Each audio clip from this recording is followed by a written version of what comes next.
مضل له ومن يضلله فلا هادي له ونشهد أن لا إله إلا الله وحده لا شريك له ونشهد أن محمدا عبده ورسوله أما بعد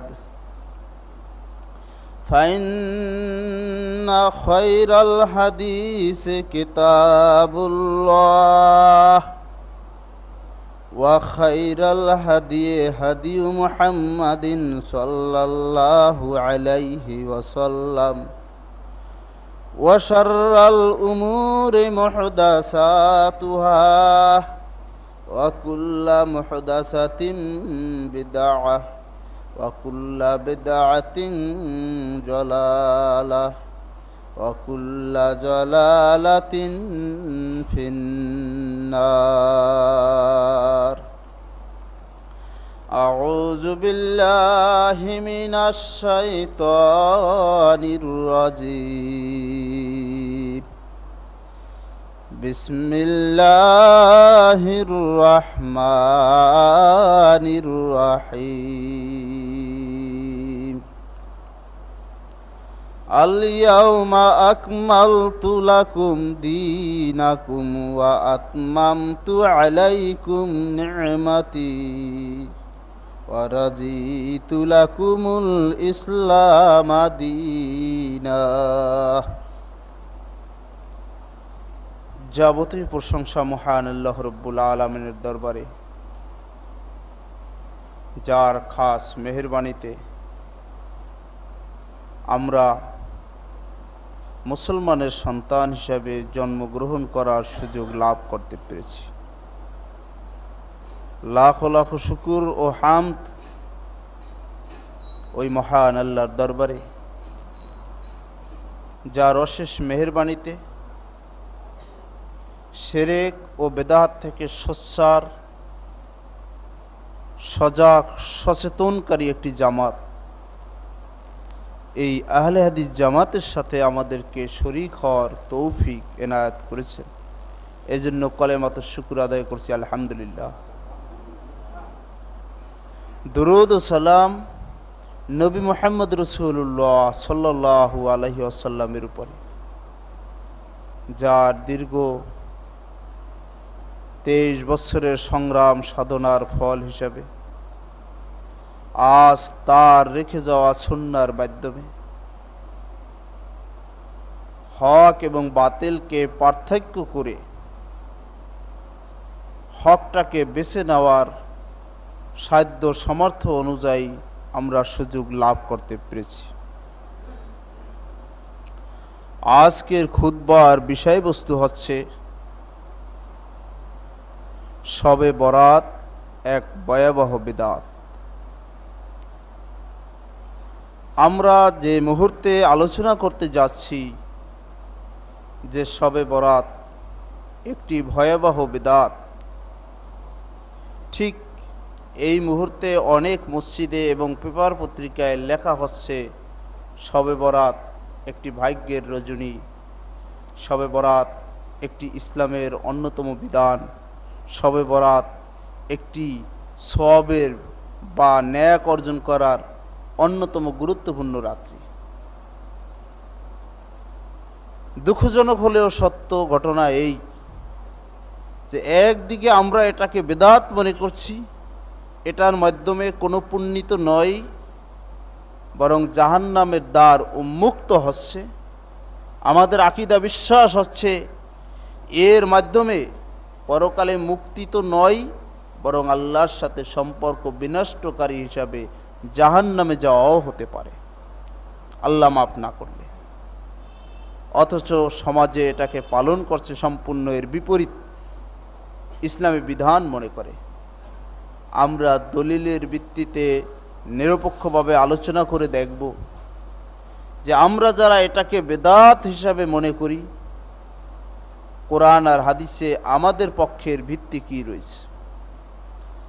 আর যারা এটাকে ইসলামী বিধান হিসেবে মনে করে কোরআন আর হাদিসকে ব্যবহার করতে চান, চালিয়ে দিতে চান এ ধরনের একটি বানোয়াট অনুষ্ঠানের পিছনে, তাদের কোরআন আর হাদিসে মূলত এর ভিত্তি কি রয়েছে বা সমর্থন কি রয়েছে। আপনাদের সামনে সূরা মায়দার ৩ নম্বর আয়াত আমি তেলাওয়াত করেছি। এই আয়াতে মহান আল্লাহ রব্বুল আলামিন বিদায় হজ্জের দিনে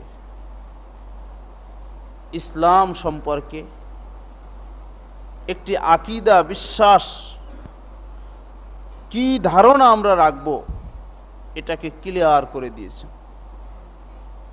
লক্ষাধিক জনতার মাঝে নবী মুহাম্মদ রাসূলুল্লাহ সাল্লাল্লাহু আলাইহি ওয়াসাল্লাম যখন আরাফায় অবস্থান করছেন, দিনটি ঠিক আজকের যেমন শুক্রবার, ওই দিনটিও শুক্রবারই ছিল। এই আয়াত মহান আল্লাহ রব্বুল আলামিন নবীর শানে নাজিল করে, আল ইয়াউমা আকমালতু লাকুম দীনাকুম, আজ তোমাদের দিনকে আমি পরিপূর্ণ করে দিলাম। দিন শব্দের অর্থ জীবন বিধান, দিন শব্দের অর্থ আনুগত্যের বিধান, দিন শব্দের অর্থ আরও একাধিক।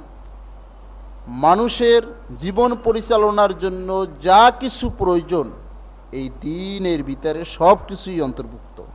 ওয়া আতমামতু আলাইকুম নি'মাতি, আর এই দিন হিসাবে, শরীয়তের বিধান হিসাবে আর রিসালাত হিসাবে আমি যে নিয়ামত তোমাদেরকে দিলাম এই নিয়ামত পরিপূর্ণ করে দিলাম। ওয়া রাজিতু লাকুমুল ইসলাম দীনান, আর এই যে ইসলামকে আমি পরিপূর্ণ করে দিলাম, এই ইসলাম ব্যতীত অন্য কোনো জীবন বিধান চলবে না। এই ইসলামকে জীবন বিধান হিসেবে তোমাদের জন্য আমি নির্ধারণ করে দিলাম। এই আয়াত থেকে যে বিশ্বাস মুসলমানদের, যে মুসলমানদের রাজনীতি, অর্থনীতি, সংস্কৃতি, তাহাজিব, তামাদ্দুন থেকে, কৃষ্টি কালচার থেকে, বিবাহ তালাক থেকে শুরু করে লেনদেন, ব্যবসা বাণিজ্য, কোনো ক্ষেত্রেই হাওলাত করা কোনো মতদর্শের প্রয়োজন মুসলমানদের নাই। কোরআন গবেষণা করলে, নবী মুহাম্মদ রাসূলুল্লাহ সাল্লাল্লাহু আলাইহি ওয়াসাল্লাম কোরআনের যে ব্যাখ্যা দিয়েছেন ওই ব্যাখ্যাকে সামনে রাখলে পৃথিবীর সব সমস্যার সমাধান মুসলমানরা গবেষণা করে বের করতে পারবে। এর সাথে যেটা না মিলবে ওইটা মুসলমানদের জন্য কোনো কল্যাণকর মতবাদ হতে পারে না, গ্রহণযোগ্য মতবাদ হতে পারে না।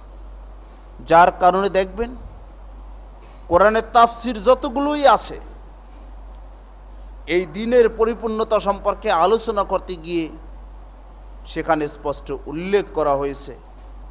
যেমন সৌদি থেকে গবেষণা করে একটি তাফসির করে ফ্রি বিতরণ করা হয়, তাফসিরটা আরবি টু উর্দু।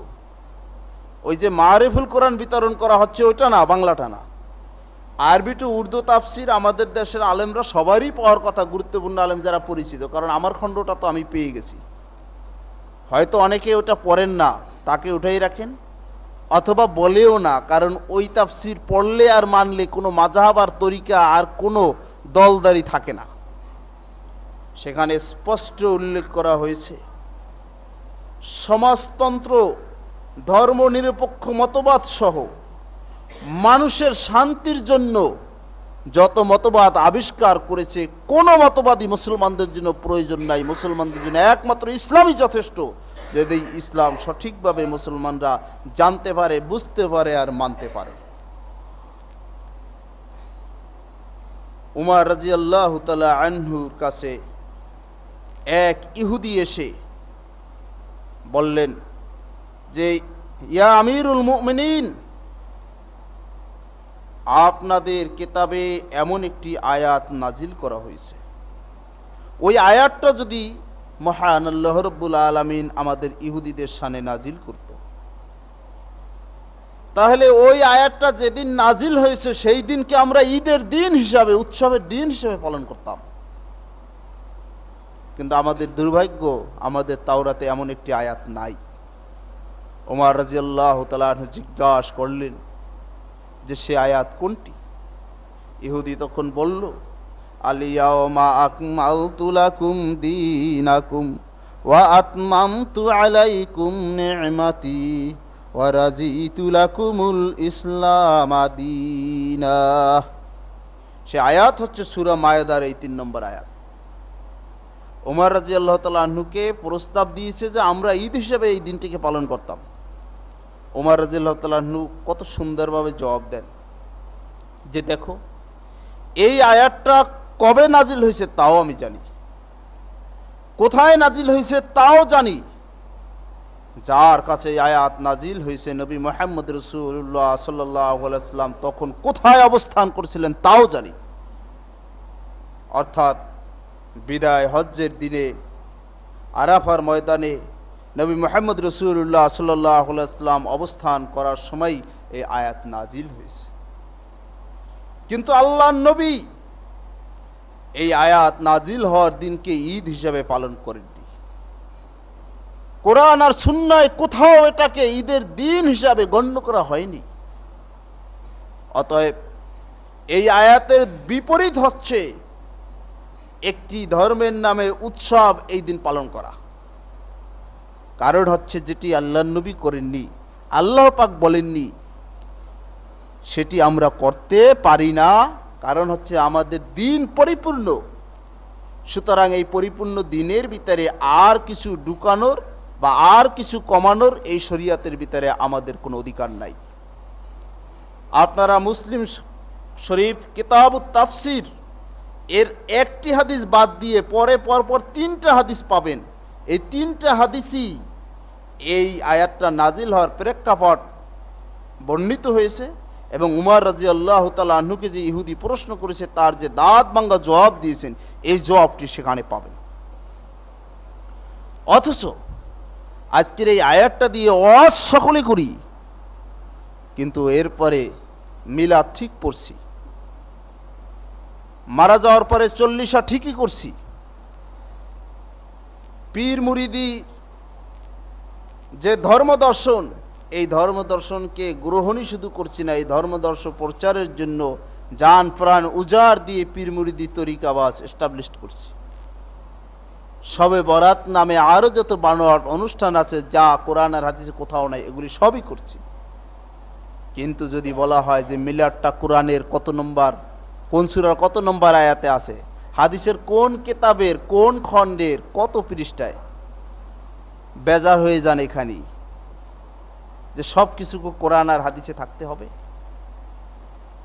কোরআন আর হাদিসে যদি ইবাদত না থাকে তাহলে সেটি ইবাদত হিসাবে, ইসলামী অনুষ্ঠান হিসাবে, শরীয়তি বিধান হিসাবে মনে করা, বিশ্বাস করা আর মানার কোনো অধিকার মুসলমানদের নাই।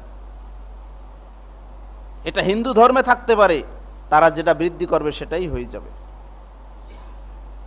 তাওরাত, ইনজিল ওগুলো আজকের ইচ্ছাকৃতভাবে পরিবর্তন করে লিখতে পারে, আর এক দেশের প্রিন্টের সাথে আর এক দেশের প্রিন্টের ফসলে পরিচ্ছেদেও কোনো মিল নেই, এটা হতে পারে। কিন্তু কোরআন শরীফ এমন একটি কিতাব, পৃথিবীর যতগুলো রাষ্ট্রে ছাপা হয় কোনো রাষ্ট্রে এর কোনো পরিবর্তন নাই, এর কোনো গরমিল নাই। কারণ হচ্ছে এটা একটা পরিপূর্ণ পূর্ণাঙ্গ জীবন ব্যবস্থা, কিয়ামত পর্যন্ত বহাল থাকবে। এর ভিতরে কেউ হাত দিয়ে হস্তক্ষেপ করে সে এর ভিতরে সফল হতে পারবে না। আজ শবে বরাত যে একটা বানোয়াট ভয়াবহ বিদআত অনুষ্ঠান, কোরআনটা যদি আজকের সঠিকভাবে আমাদের মাঝে না থাকতো তাহলে আমাদের বোঝা মুশকিল হয়ে যেত।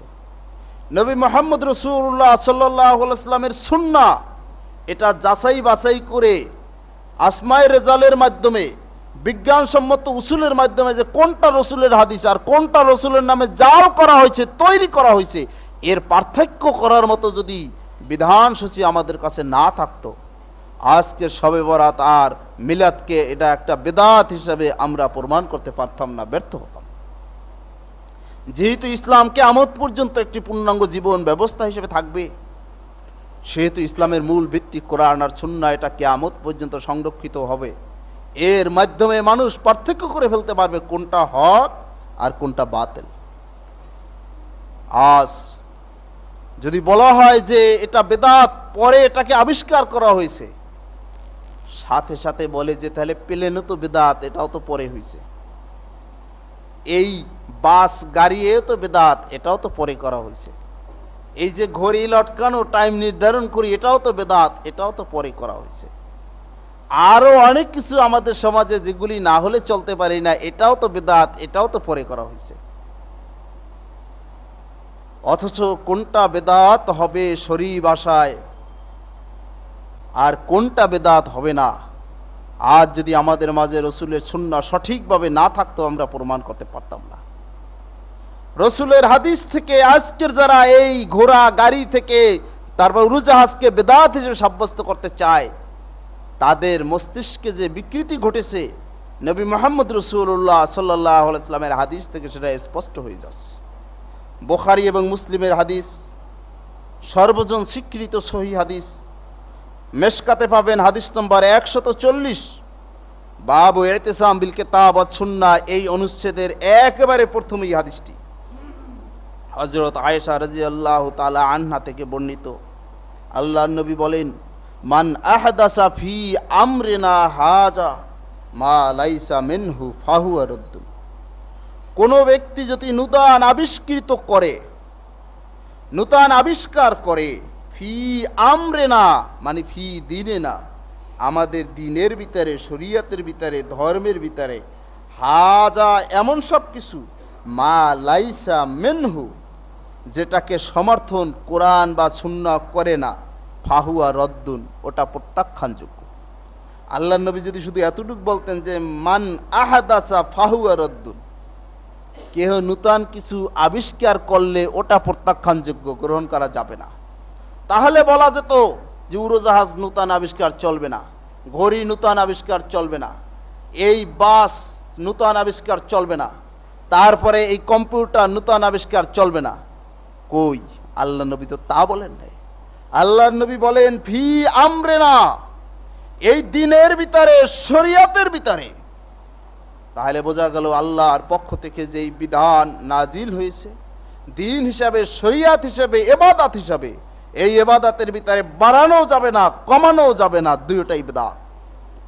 যেমন নামাজ, এর বিধান দেওয়া হয়েছে শুক্রবার দিন জুমার ফরজ নামাজ 2 রাকাত। কোন হুজুর যদি বলেন যে নামাজ পড়লে অসুবিধা কি, সওয়াব তো আছে, 2 রাকাতের জায়গায় 4 রাকাত পড়ে দেই না, এটা ইসলাম অনুমোদন দেয়নি, কারো অধিকার নাই, কারো এমন ধরনের পাওয়ার মহান আল্লাহ রাব্বুল আলামিন দেননি। স্বয়ং আল্লাহর নবী বারবার বলেন যে আমি কেবলমাত্র আল্লাহর পক্ষ থেকে আমার কাছে যে ওহী আসে তারই আমি অনুসরণ করি। ইভেন আল্লাহ পাকের সাক্ষ্য এভাবে দিচ্ছেন যে ওমা ইয়ান্তিকু আনিল হাওয়া ইন হুয়া ইল্লা ওয়াহিয়ু ইউহা, আমার নবী নিজের পক্ষ থেকে কিছু বলে না, কেবল ওহীর ভিত্তিতেই বলেন। আল্লাহর নবী যা কিছু কোরআনের ব্যাখ্যা দিয়েছেন এটা ওহীর ভিত্তিতেই দিয়েছেন, নিজে খেয়াল খুশি মতো বানিয়ে তৈরি করে দেননি। একটি হাদিস যদি বুখারী এবং মুসলিমের আপনাদের সামনে পেশ করি, তাহলে ইসলামের এই পূর্ণাঙ্গতা সম্পর্কে একটা সুন্দর ধারণা তৈরি হবে, বিশ্বাস আমরা তৈরি করে নিতে পারবো।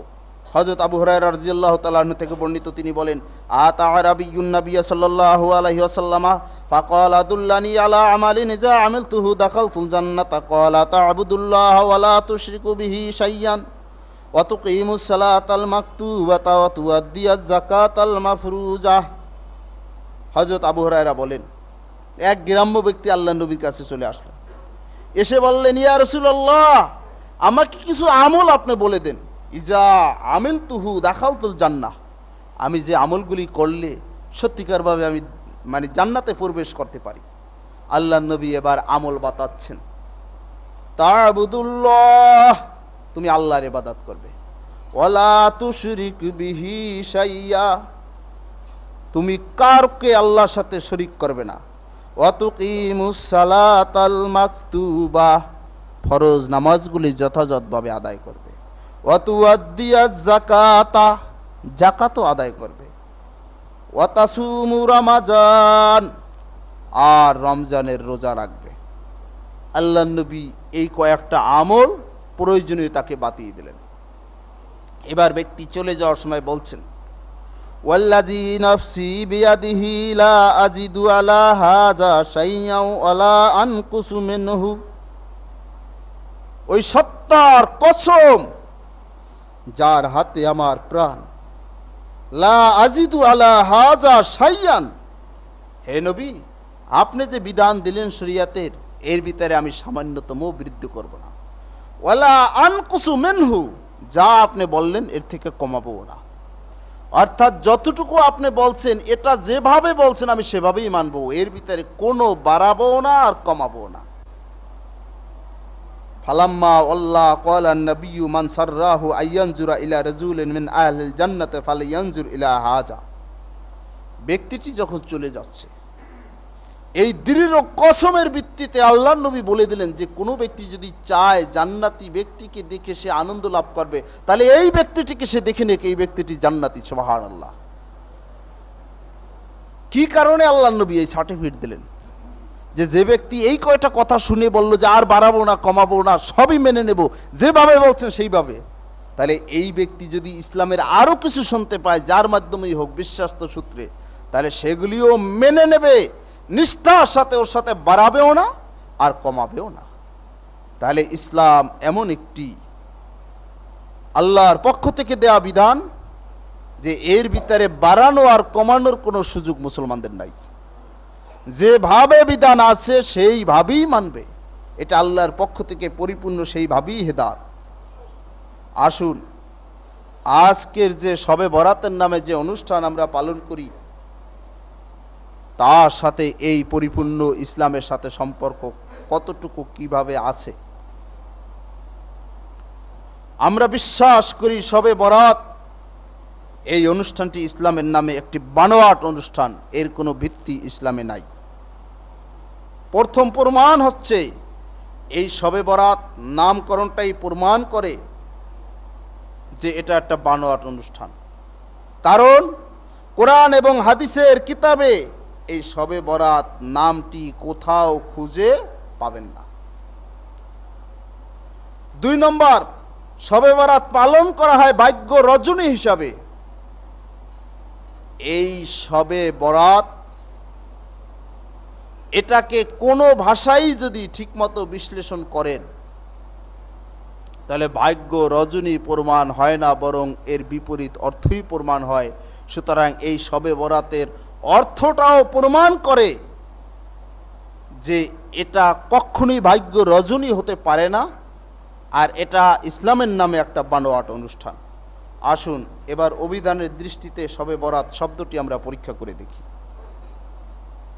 শবে বরাত ফার্সি ভাষায় সব আর বরাত দুইটা শব্দই ব্যবহার হয়, তখন অর্থ কি দাঁড়ায়?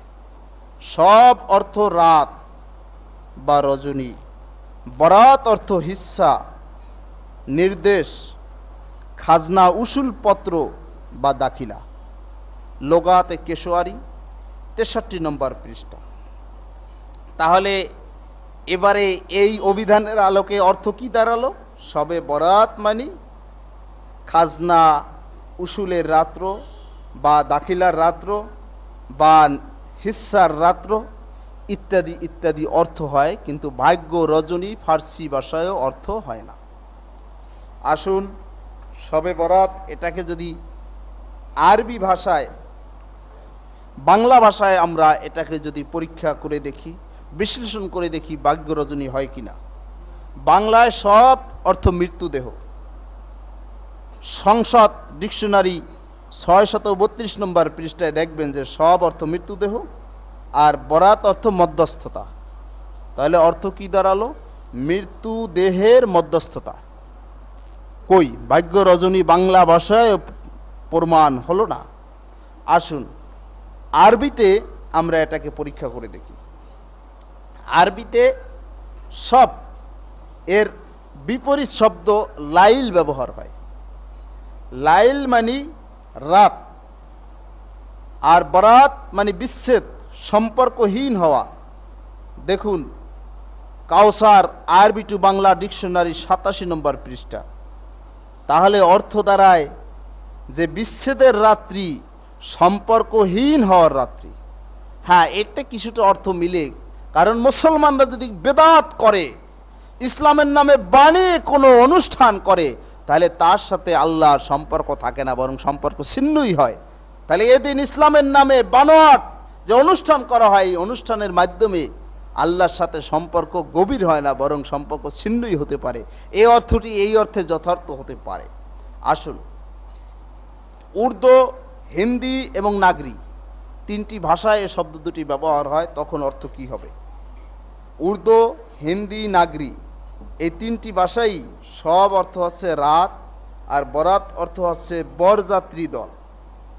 ফরহাঙ্গে রব্বানি, উর্দু, বাংলা ডিকশনারি 98 নম্বর পৃষ্ঠা। তাহলে এখানে অর্থ দাঁড়ায় যে বরযাত্রীর রাত্রি। ভাগ্য রজনী বলে যে ভাষায় নেবেন সেই ভাষায় পাবেন না।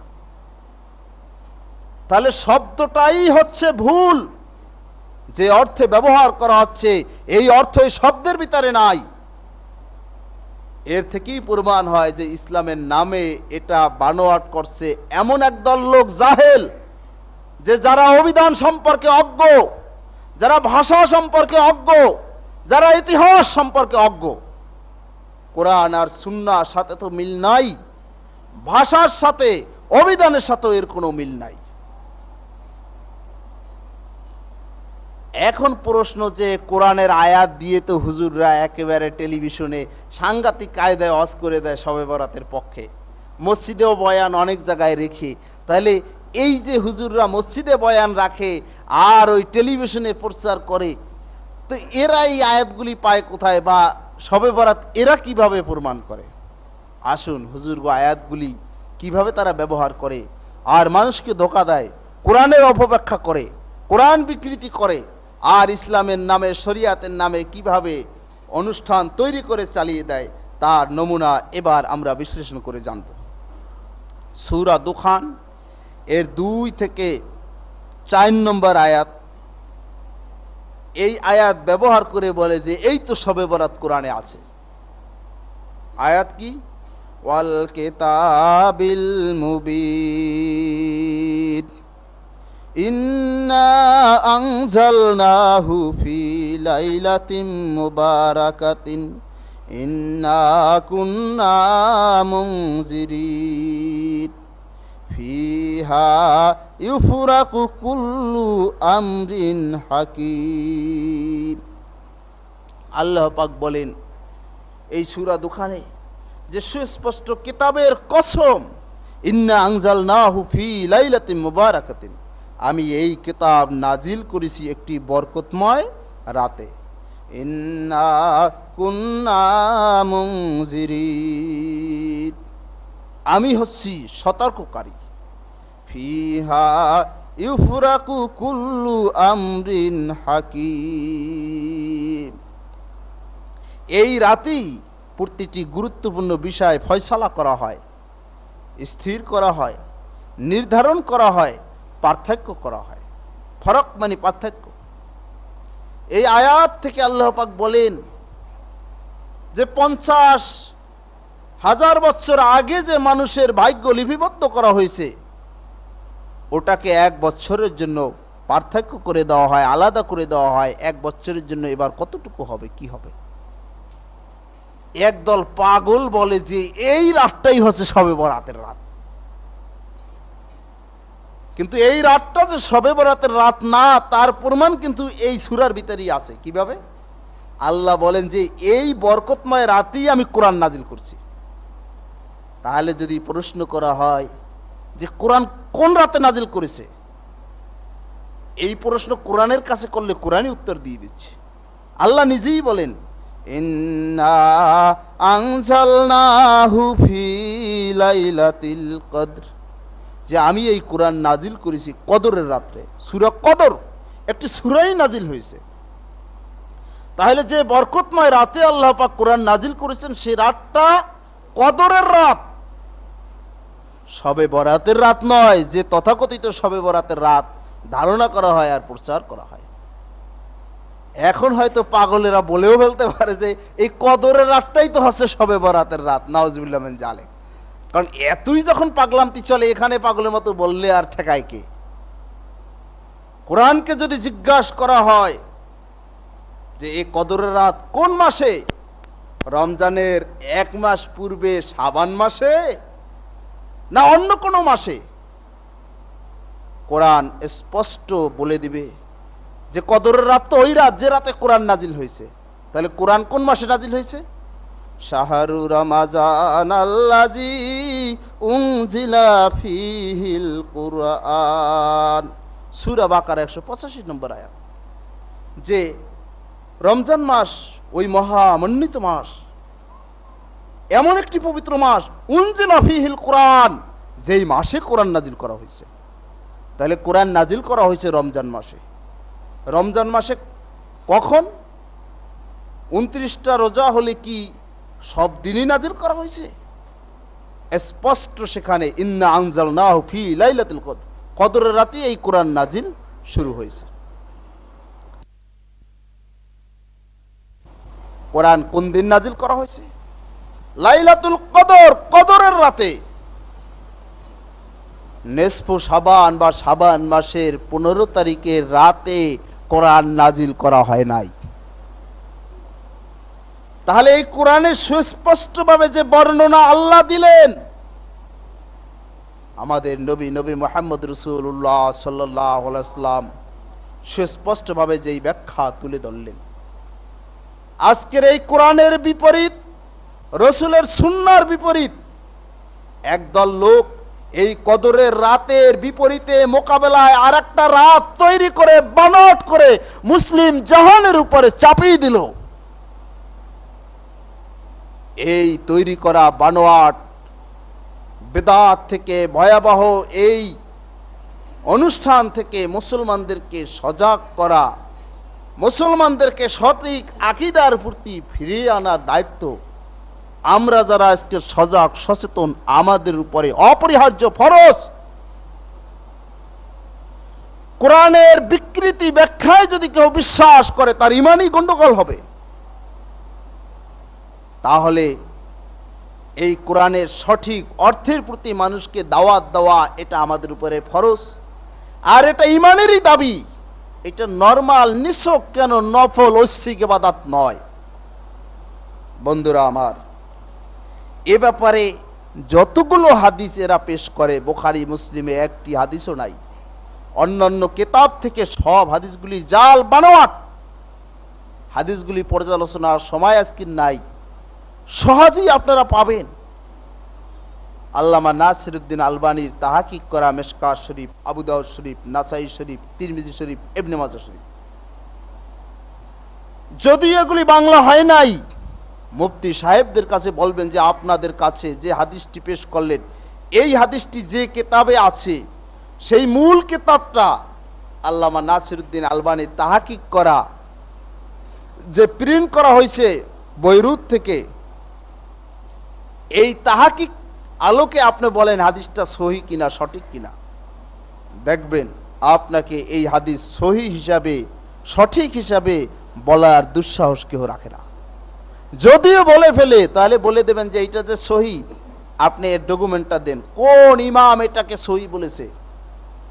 হাদিস শাস্ত্রের ইমামদের সাক্ষ্য দিয়ে আপনি লিখে দেন, দেখবেন হাদিস শাস্ত্রের কোন ইমামের বরাত দিয়ে এই হাদিসকে সহি হিসেবে আপনার সামনে দিতে পারবে না। তো এই ভয়াবহ যে বিদআত, এখন প্রশ্ন জাগে যে এই ভয়াবহ বিদআত, এই বানোয়াট অনুষ্ঠান, এটা কবে আবিষ্কার হলো, কোথায় আবিষ্কার হলো? এটা আহলে হাদিসদের কোনো লেখা বই থেকে বরাত দিলে হয়তো অনেকেরই ভালো লাগবে না, বলবেন যে আরে ওটা ওরা পছন্দ করে না তাই ওরা বলে বিদআত। এটা বলতে তাদের মোটেও বাধবে না, বরং বলবে যে আরে ওটা তৈরি করে ওরা বলেছে। কারণ হচ্ছে এই দেলোয়ার হোসেন সাঈদী সাহেবের ক্যাসেট আছে যে শবে বরাত এটা বানোয়াট অনুষ্ঠান, ইসলামে এর কোনো ভিত্তি নাই, ইসলামে এর কোনো বিধান নাই। এই ক্যাসেট শোনার পরে বলে যে ও তো একজন মুনাফিক। কেন এই কথা কেন বলেন? তিনি তো আপনাদের মাযহাবের লোক, কেন এ গালি দিচ্ছেন? কারণ হচ্ছে আপনাদের বাপদাদার ধর্মের উপরে আঘাত এসেছে, তার মুখ থেকে সত্য কথাটা বের হয়ে আসছে, সুতরাং এখন তো তাকে ভালো লাগবেই না। হানাফি জগতের শ্রেষ্ঠতম ইমাম, ফকি, মুহাদ্দিস, ঐতিহাসিক, যার পিছনে আল্লামা শব্দ ব্যবহার আমরাও করি, যেহেতু আল্লাহ যারে যে মর্যাদা দিয়েছেন, যে শিক্ষাগত যোগ্যতা দিয়েছেন, সেটা স্বীকৃতি দিতেই হবে। এই মহাপণ্ডিত আল্লামা মোল্লা আলী কারি হানাফি তিনি বলেন যে এই ভয়াবহ বেদাত সর্বপ্রথম এটা উৎপত্তি হয়, আবিষ্কার হয় জেরুজালেমে বাইতুল মুকাদ্দাসে। কত হিজরিতে? 428 হিজরিতে এই অনুষ্ঠানটা ওইখানে সর্বপ্রথম পরিবর্তিত হয়। তার লিখিত কিতাব মেরকাত, আরবি 3য় খণ্ড, 197 থেকে 98 পৃষ্ঠা, ভারতের ছাপা। ইভেন ওখান থেকে এই অনুষ্ঠানটা আবিষ্কার হয়ে ভারত উপমহাদেশে জমজমাটভাবে পৌঁছেছে, কিন্তু মক্কা মদিনায় আজ পর্যন্ত এই বানোয়াট অনুষ্ঠান ঢুকতে পারে নাই। যারা মক্কা মদিনায় চাকরি করার সুযোগ আছে, এখনো আছেন বা পিছনে ছিলেন, তারা আমার বক্তব্যের সাক্ষী যে ওই মক্কা মদিনায় কবে যে শবে বরাত আর কবে যে শাবানের 15 তারিখ, এটা জনগণ জানে না, বোঝে না, কোনো প্রচারও নাই, আর এর কোনো আনুষ্ঠানিকতাও সেখানে নাই।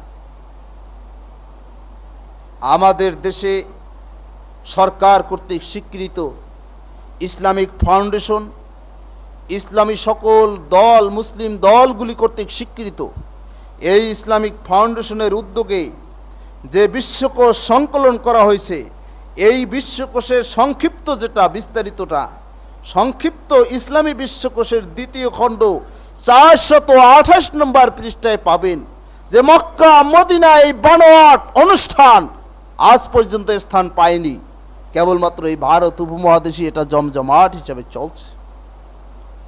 অতএব এইভাবে যতগুলি বেদাত আছে, পীর মুরিদি, কবর পূজা, মাজার পূজা, তারপরে মিলাদ অনুষ্ঠান, চল্লিশা, মারা যাওয়ার পরে এরপরে কোরআন শরীফ খতম দিয়ে বকশিশ দেওয়ার প্রথা, এভাবে যত কিছু আমাদের সমাজে রসম রেওয়াজ চলছে দিনের নামে, ধর্মের নামে, মূলত এর কোনো ভিত্তি ইসলামে নাই, অথচ এগুলি চলছে।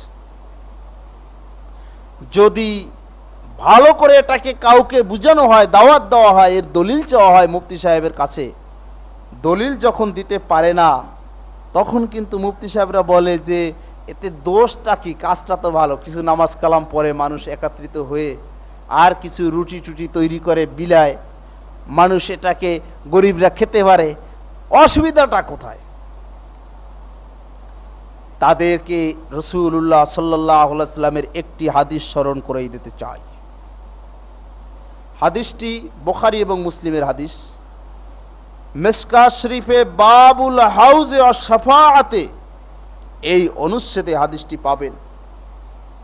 নবী মুহাম্মদ রাসূলুল্লাহ সাল্লাল্লাহু আলাইহি ওয়াসাল্লাম বলেন যে হাউজে কাউসারের পানি ওটা দুধের থেকেও সাদা হবে, মধুর থেকেও মিষ্টি হবে, ওই পানির স্বাদ এমন হবে পৃথিবীর কোনো কিছুর ভিতরে ওই স্বাদ নাই। কিয়ামতের দিবসে পানির পিপাসায় মানুষগুলো ছটফট করবে, যার ভাগ্যে হবে ওর পানি সেবন করার মতো, পান করার মতো, তার আর জান্নাতে যাওয়ার আগে, জান্নাতে প্রবেশ করার আগে হাজার হাজার বছরও যদি সে থাকে দাঁড়িয়ে, তার আর পানির পিপাসা লাগবে না। সুবহানাল্লাহ। আল্লাহর নবী বলেন যে আমি আমার উম্মতদেরকে পানি পান করাবো,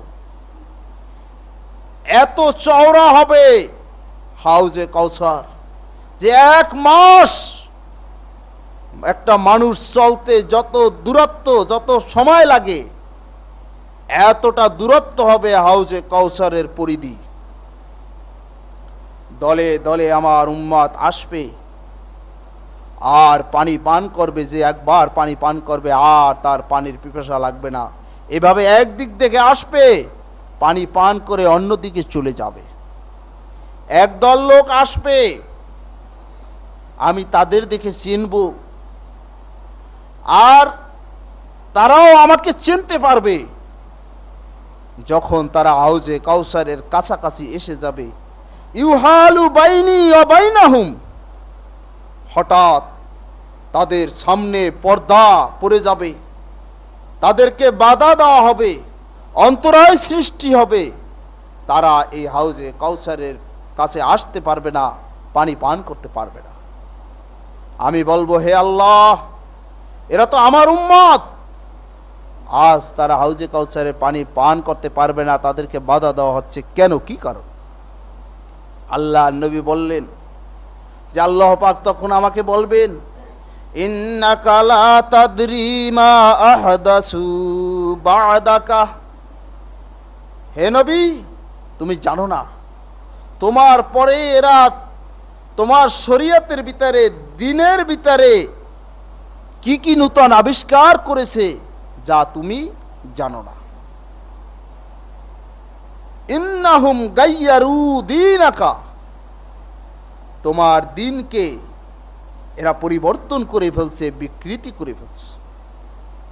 আজ কোরআনের আয়াত বিকৃতি করে শবে বরাত তৈরি করা হচ্ছে, বানোয়াট করা হচ্ছে।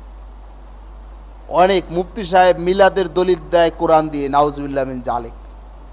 এমন মুফতি সাহেবও কিন্তু আছে বাংলাদেশে, যে মিলাদ আছে কোথায়, কোরআনের আয়াত পড়ে দেবে, ইন্নাল্লাহা ওয়া মালাইকাতাহু ইউসাল্লুনা আলান নবী।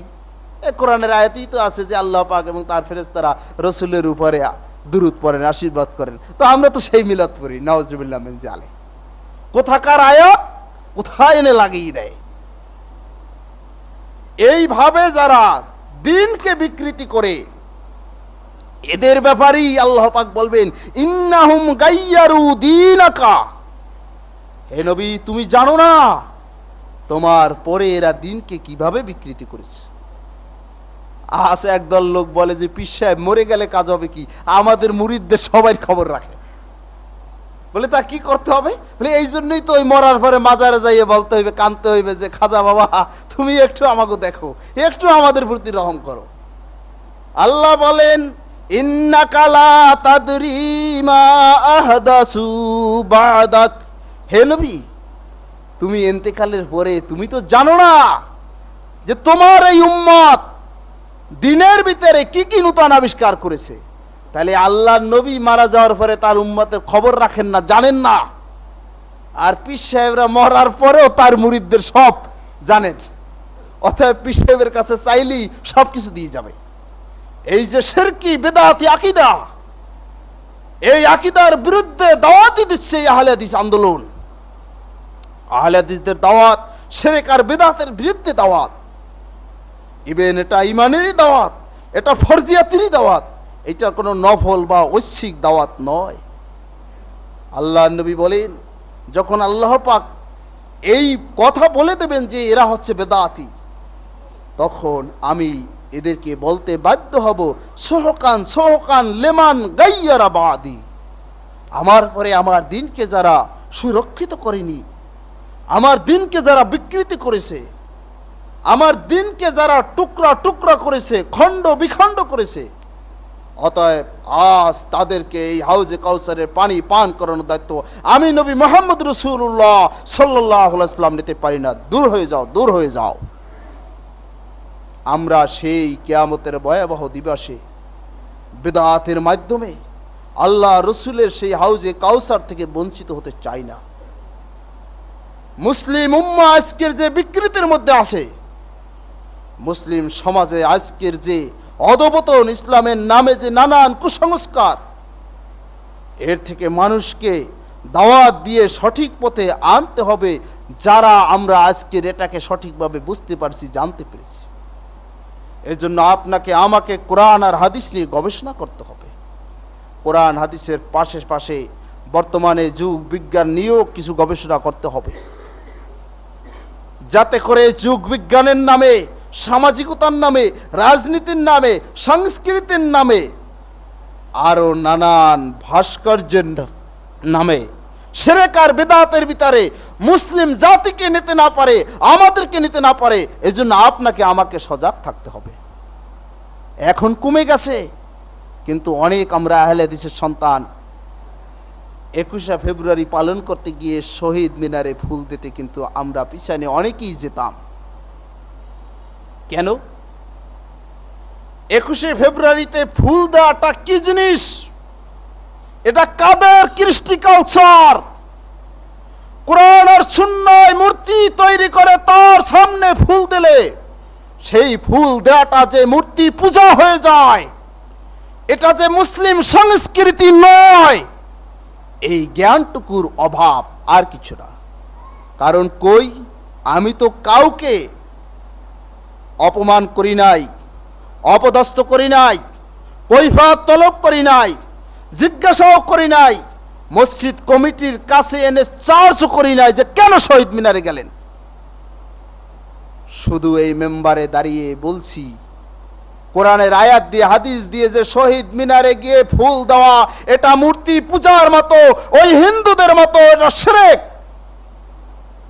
এখান থেকে আমি 20-25 জনের নাম বলতে পারবো যারা আগে শহীদ মিনারে গেছেন, এরপরে আর শহীদ মিনারে ফুল দিতে যান নাই।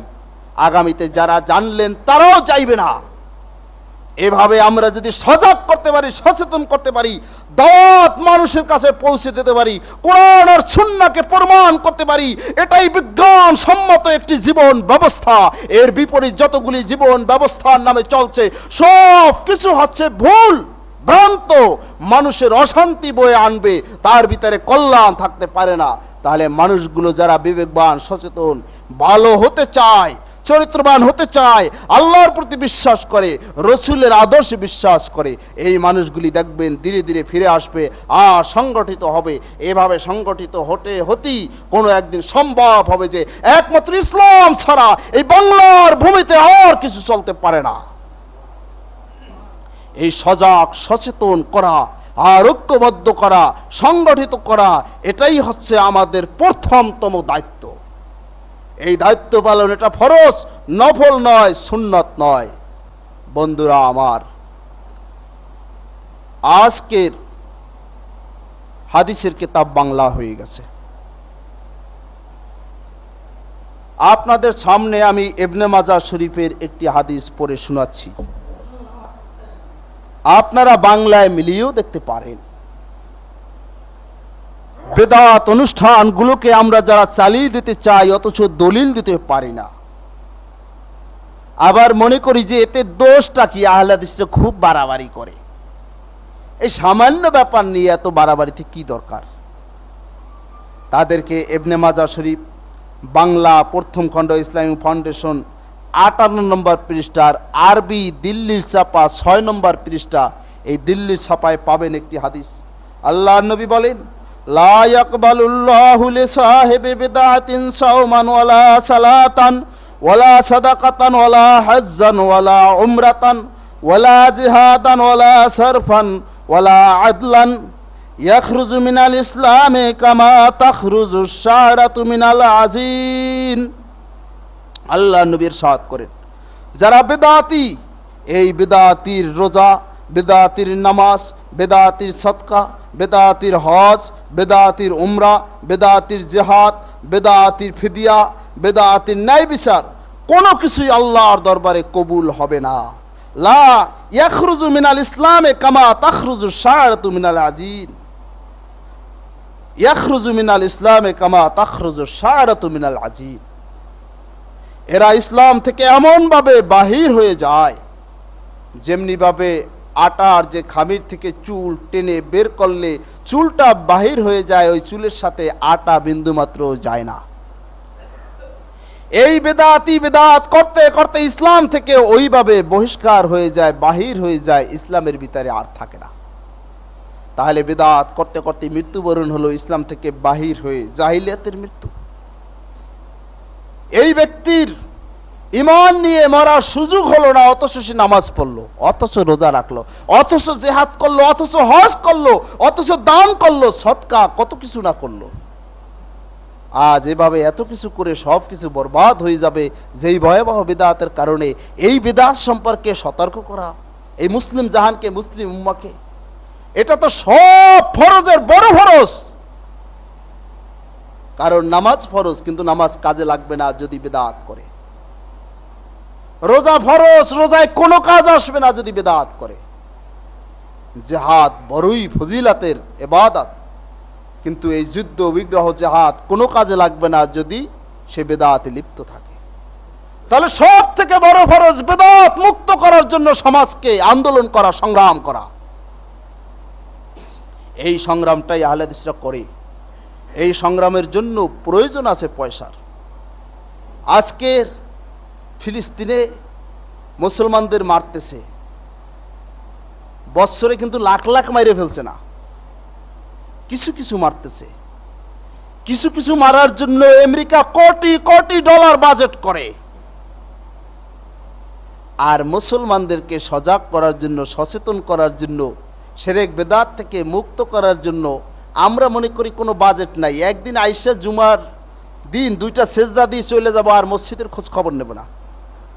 আর কোনো প্রোগ্রামেরও দরকার নাই, আর কোনো দাওয়াতেরও দরকার নাই, আর কোনো কিতাবাদি কেনারও দরকার নাই, পড়াও দরকার নাই, কারোর প্রচারও করা দরকার নাই। বিশ্বে আজকের এই ইহুদিবাদ এবং খ্রিস্টবাদ, আর ইহুদি এবং খ্রিস্টবাদের ছত্রছায়ায় নাস্তিক্যবাদ, আর এই নাস্তিক্যবাদের ধ্বজাধারীরা বুদ্ধিজীবী সেজে ইসলাম বিরোধী এই সেকুলারিজম, ধর্ম নিরপেক্ষ মতবাদ সহ সমাজতন্ত্র যতগুলি মতদর্শ আছে মুসলমানদের আকীদা নষ্ট করার জন্য, এইগুলোকে এস্টাবলিশ করার জন্য লক্ষ লক্ষ হোল টাইমার কাজ করছে। সকাল থেকে সন্ধ্যা পর্যন্ত বিশাল বিশাল ডিগ্রি নিয়ে তাদের চিন্তা ভাবনা একটাই, যে এনজিওতে কাজ করে ওই এনজিওকে প্রতিষ্ঠিত করা, যে মিশন চালাচ্ছে ওই মিশনকে এস্টাবলিশ করা। তার মোকাবেলায় ইসলামকে তুলে ধরার জন্য আমাদেরকে যে সমস্ত কার্যক্রম নেওয়া দরকার, এক্ষেত্রে ফতোয়া দেওয়া হয়। ইসলামী আন্দোলন করবে, উনি নেতৃত্ব থেকে ভাতা নেবেন কেন? উনি মাদ্রাসায় শিক্ষকতা করবেন, কোরআন হাদিস পড়াবেন, এখানে ভাতা নেবেন কেন? হুজুররা কোরআন হাদিস ফ্রি শিখাই দেবে, কোরআন শরীফ পড়াইতে গেলেই হুজুররা পয়সা নেন কেন? আজকের যারা এই ফতুয়াগুলি দিচ্ছে, তাদের ফতুয়া যদি সত্যিকার সত্য হয়, তুমি আগে এই সমাজে যে দুরবস্থা চলছে এগুলি দূর করার জন্য তুমি আগে ইসলামের কথা তুলে ধরো, ইসলামের দাওয়াত দাও দিনরাত 24 ঘন্টা। তোমাদের দাওয়াত যদি 100% পর্যাপ্ত হয় আর প্রয়োজন না হয়, তাহলে আমরা আর হোল টাইম ওয়ার্কার রাখবো না। এই হাজার হাজার লোক জামাত ইসলামীতে হোল টাইম ওয়ার্কার হিসেবে কাজ করে, তারা তাদেরকে ভাতা দেয়, নেতা আর সম্মান দেয়। হাজার হাজার লোক চরমনাইয়ের পীর সাহেবের তরিকা এস্টাবলিশ করার জন্য হোল টাইম ওয়ার্কার হিসেবে কাজ করে, তাদেরকে উচ্চ অঙ্কের ভাতা দেওয়া হয়।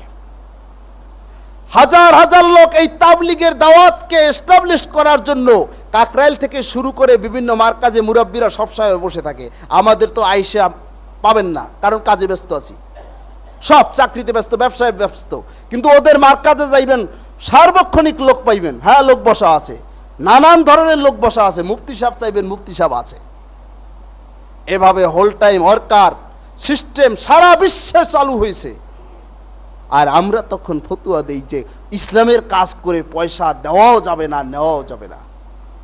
এগুলি আমাদের বিবেক থাকা উচিত, চিন্তা ভাবনা করা উচিত। যারা ফতুয়া দেই একটু চিন্তা করে দেখি যে এই কার্যক্রমগুলি পরিচালনার জন্য বিশাল যদি আন্দোলন থাকে, এই আন্দোলনকে যদি চাঙ্গা রাখতে হয়, তাহলে আমরা হোল টাইম ওয়ার্কার ছাড়া ব্যবসা করে, চাকরি করে, সব সময় সবাই নিজের কাজে ব্যস্ত থেকে আন্দোলনটা কতটুকু চাঙ্গা রাখতে পারবো? ওই বছরে একটা সবাই শেষ, আর কোনো কাজই সঠিকভাবে আমাদের আঞ্জাম দেওয়া সম্ভব হবে না। বন্ধুরা আমার, এই দাওয়াতি কাজটাকে গুরুত্বপূর্ণভাবে করার জন্যই আমরা যে প্রোগ্রাম নিয়েছি, শুরু হয়েছে দৌলতপুর থেকে। এই বিল্ডিং ইনশাল্লাহ কমপ্লিট হওয়ার পরে আমরা খালিশপুরে ধরব। খালিশপুরের মসজিদে এমন জায়গা আছে, সেখানে এইভাবে বিল্ডিং করে ভাড়া দেওয়া হবে, ওই ভাড়া দিয়ে আন্দোলন চলবে। ওইখানের পরে আমরা ধরবো গোয়ালখালী। গোয়ালখালী পর্যাপ্ত জায়গা আল্লাহর রহমতে আল্লাহ আমাদের মিলেই দিছে। মসজিদ করার সময় যে জায়গাটা কেনা হয়েছে, পর্যাপ্ত জায়গা, যেই জায়গায় অনেক কিছু করা যাবে। আর প্রত্যেকে আমাদের আয়ের একটা অংশ যদি মাসে নির্ধারণ করি, তারপরে এক জায়গায় বসে যদি বার্ষিক পরিকল্পনা নেই, ওইটাকে যদি মাসে ভাগ করে মাসিক পরিকল্পনা নেই, এরপরে পরিকল্পনা অনুযায়ী যদি কাজ করি, মাসের শেষে আবার বৈঠক করি যে এই মাসে কতটুকু পরিকল্পনা নিলাম আর কত % বাস্তবায়ন হলো। বাস্তবায়ন যতটুকু হলো না পর্যালোচনা করে যদি দেখি যে কেন বাস্তবায়ন হলো না, ত্রুটি কোথায়, তাহলে কাজ সহজ হবে। আজকের আপনি বার্ষিক পরিকল্পনা নেবেন, মাসিক পরিকল্পনা নেবেন, এক জায়গায় মিটিংয়ে ডাকলে 5টা খরচ করে আসতে চান না।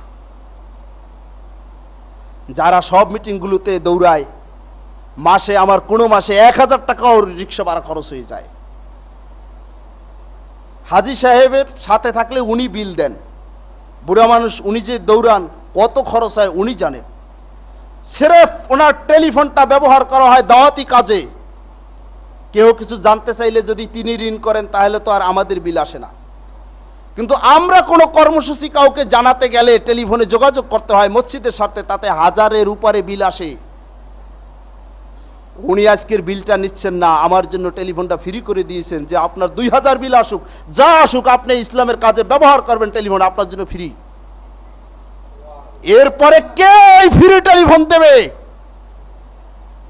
আপনারা আয়ের উৎস খুঁজবেন না, কি করে আন্দোলন চলবে? ডাক্তার মিজানুর রহমান সাহেবের প্রাইভেট কার যেখানে লাগে এই দাওয়াতি কাজে নিয়ে যায়। নিজের প্রোগ্রাম থাকলে বলে যে ঠিক আছে আপনারা যান, আমি আজকের এই কাজে যাব না।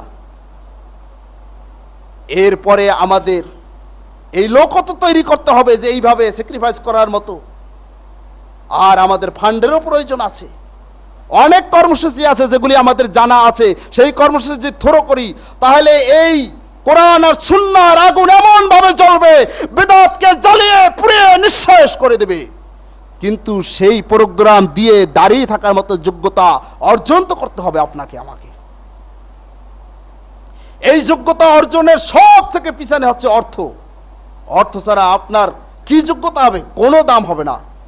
আজকের আমাদের কিছু দিনী ভাই হয়েছে নিবেদিত প্রাণ, কোনো সমস্যায় পড়লে যদি 1 লাখ টাকার প্রয়োজন হয় বেরোয় চলে আসে, কিছু কাজ করতে পারি। এটা যখন ছিল না এও করতে পারি নাই। মুফতি আব্দুর রব সাহেবের চিকিৎসা করানো দরকার, হানাফিরাও সমালোচনা করে যে এমন একটা আলেম এইভাবে পড়ে রয়েছে ঘরে, এরা একটু চিকিৎসাটাও করাচ্ছে না। এই মুফতি কাসেম সাহেবের সমালোচনা করছে। আজকের আমরা একটু উদ্যোগ নিয়েছি, প্রায় 80,000 টাকার মতো আল্লাহর রহমতে কালেকশন হয়ে গেছে। এই অবস্থাটা হয়েছে, কিছু দিনী ভাই আমাদের তৈরি হয়েছে, প্রোগ্রাম এখন ধীরে ধীরে নেওয়া যাবে। আসুন আমরা গঠনমূলকভাবে ঐক্যবদ্ধভাবে কাজ করে আগাই। ইনশাআল্লাহ আমাদের অগ্রযাত্রা সামনে অব্যাহতভাবে চলতেই থাকবে। শিরক বিদআতিরা মুশরিকরা ইনশাআল্লাহ আমাদের অগ্রযাত্রাকে ঠেকিয়ে রাখতে পারবে না। আল্লাহ পাক আমাদেরকে কোরআন সুন্নাহর আন্দোলনকে সামনে এগিয়ে নিয়ে যাওয়ার তৌফিক দান করুন। আমিন। আস্তাগফিরুল্লাহ লি ওয়া লাকুম।